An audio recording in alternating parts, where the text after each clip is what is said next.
चेहरा पहचानने की तकनीक यूक्रेन युद्ध में एक ताकतवर हथियार बन गई है दोनों पक्षों के लिए। मॉस्को में लगे करीब 2 लाख सर्विलांस कैमरों की मदद से युद्ध विरोधी प्रदर्शनकारियों की पहचान की जा सकती है। यूक्रेन युद्ध की शुरुआत से अब तक रूस में लगभग 15,000 लोग गिरफ्तार किए जा चुके हैं। यूक्रेन भी जासूसों को खोजने, पीड़ितों को पहचानने और परिवारों को मिलाने के लिए फेशियल रिकॉग्निशन का इस्तेमाल करता है।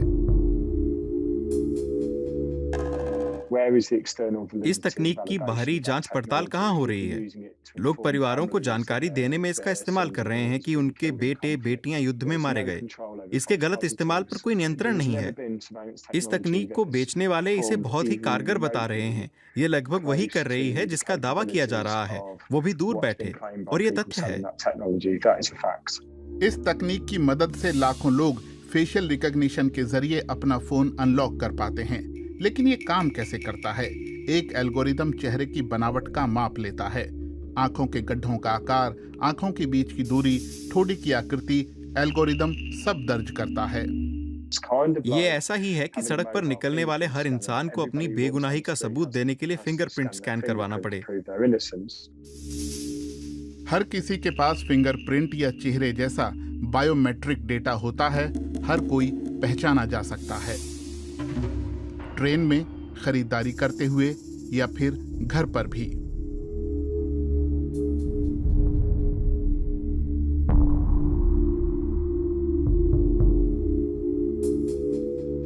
क्लियर व्यू जैसी कंपनियां ऐसा डेटा जमा करती हैं। उनके पास सबसे बड़ा डेटाबेस है जिसमें सार्वजनिक तौर पर उपलब्ध वेब सोर्सेज से हासिल किए गए 10 अरब से ज्यादा फेशियल इमेजेस हैं।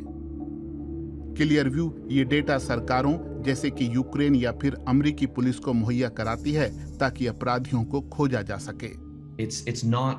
ये बस लोगों की निगरानी करना नहीं है, इसका संबंध उनकी शारीरिक और डिजिटल गतिविधियों पर नजर रखना भी है, ताकि सुनिश्चित किया जा सके कि ये लोग किसी तरह की परेशानी खड़ी नहीं कर रहे हैं। मुझे इस बात से दिक्कत है। रिटेल स्टोर पहले ही अपने ग्राहकों से जुड़ा डेटा हासिल करने, उनकी खरीदारी से जुड़ी आदतें जानने और उसी के मुताबिक उन्हें विज्ञापन दिखाने के लिए फेशियल रिकॉग्निशन तकनीक का इस्तेमाल करते रहे हैं।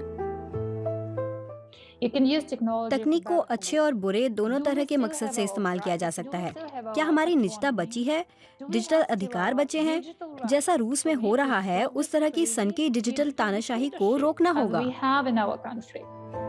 आपकी तस्वीर देखकर कोई भी पता लगा सकता है कि आप कौन हैं, मसलन रूस के सर्च इंजन यानडेक्स की मदद से। ये फेशियल रिकॉग्निशन के कारण ही हो पा रहा है।